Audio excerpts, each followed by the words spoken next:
Induction में सत्यापन करेंगे। महुआ मित्रा,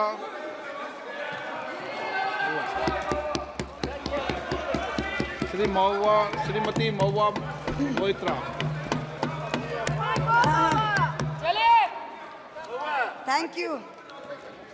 Honorable Speaker, sir, my esteemed colleagues in the 18th Lok Sabha, I stand here on behalf of my party.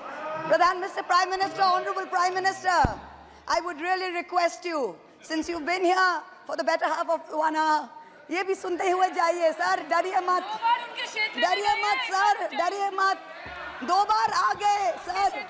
You came to my area twice during the campaign, sir. आज तो सुन के जाइए sir. Never mind, my bad luck. Honorable Speaker, sir, Rahul.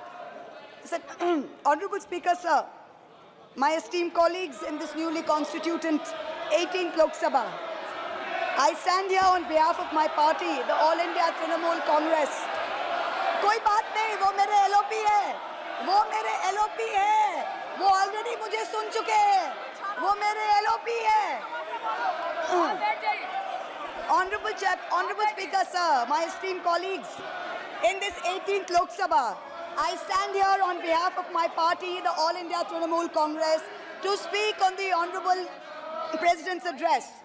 The last time I stood here, sir, I was not allowed to speak. आप लोगों ने अरे let me finish. Dimple, let me finish. House Guys, order में आने ignore. please. Let me finish. And जिसको जाना है, please जाइए, no problem. The last time I stood here, I was not allowed to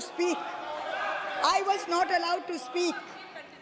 But the ruling party has paid a very heavy price for throttling the voice of one MP. मुझे बैठाने का चक्कर में जनता ने आपके 63 सदस्यों 63 जन को परमानेंटली बैठा दिया. You have gone down from 303 to 240. In my maiden speech in the Lok Sabha in June 2019, I spoke on the 7 signs of fascism that were taking over this country. 5 years to the date, on June 27, 2024, this House saw the unprecedented scene of the marshals welcoming the President of India, the Honorable President, with a Sengol in their hand. The Sengol is a symbol of the supreme authority of a monarch. It has no place in the temple of a constitutional democracy. But, Honorable Speaker, sir, it is understandable why this happened, because the BJP has still not understood that their 303 brute majority, their Rajtantra, has been reduced to a 240-seat minority by the Loktantra. They are still living in the world of the Sengol. This sudden changed reality, this new reality, is yet to sink in for the treasury benches, and especially for the speechwriters of the Honorable President's address. The speech that the Honorable President read out, she said, the people of India have elected a stable government with a clear majority. Please do not embarrass the office of the President by using poorly edited cut and paste versions of old speeches. This is not a stable government. It depends on multiple allies with a history of U-turns. It has not got a simple majority. The BJP is 32 short of 272.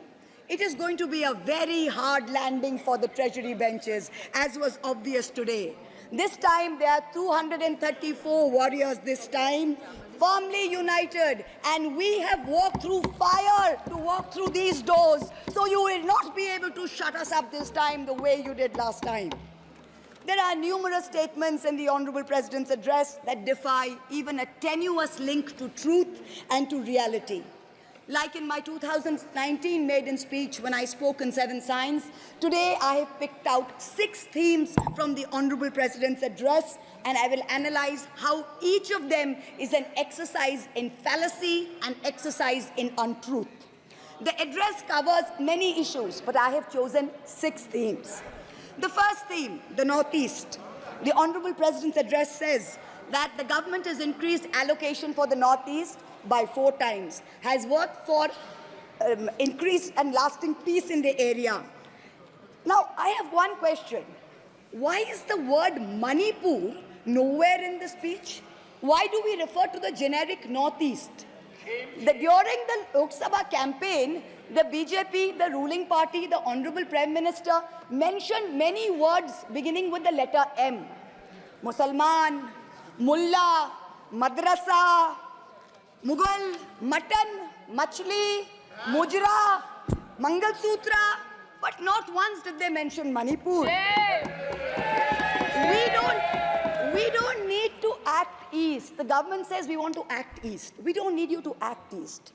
Look east, walk east, and most important, embrace east. I stand here for my brothers and sisters of Manipur, and I quote the revolutionary poet Pablo Neruda. One morning the bonfires leapt out of the earth. One morning the bonfires leapt out of the earth, devouring human beings. And from then on the fire, from then on blood. Come, see the blood on the streets. Come, see the blood in the streets. Please go to Manipur, see the blood in the streets. The second theme in the President's address, women empowerment. The speech says, women in our country have been demanding greater representation in the Lok Sabha and Vidhan Sabhas, and today they stand empowered by the Women's Reservation Act. This is a complete untruth. Firstly, you conveniently delayed reservation for women in parliament because you actually fear women. You fear Nari Shakti. You want their support, but you certainly don't want us here. The 17th Lok Sabha had 78 women, 14.3%. The 18th Lok Sabha, this Lok Sabha, has only 74 women. 4 women less than last time, only 13.6%. The ruling party, the BJP, had called a special session to bring in the women's reservation bill. They have got a shameful 30 women MPs out of 240, only 12.5%. It is only Mamata Banerjee's Trinamool Congress that in 2019 had 37%, and even this time has got 38%. The President's address talks of a comprehensive campaign by the government to enrich and make 3 crore women Lakhpati Didis. All that we have seen so far is a far more comprehensive campaign to make 1 Arabpati Dada. I'm sure I don't need to take his name in this house. I'm sure we all know who we are talking about. The third theme, Kashmir. The address mentions that after decades of shutdowns and strikes, the Kashmir Valley has voted in an atmosphere of stability and security. But if abrogating Section 370 was such a good idea, why did the ruling party, the BJP, not even dare to put up candidates in the 3 valley seats of Anantnag, Baramulla and Srinagar? If 370 was such a big deal and you were going to campaign on the basis of 370, you did not even dare to fight the seats. The Kashmir Valley has voted in MPs who were against your 2019 decision. You downgraded Ladakh into a union territory. You told them it was a temporary move. Today, 5 years later, the Ladakhis are still waiting. They have not got back their statehood. You have not given them a legislature. You have not included them in the 6th schedule. You have not given their demand of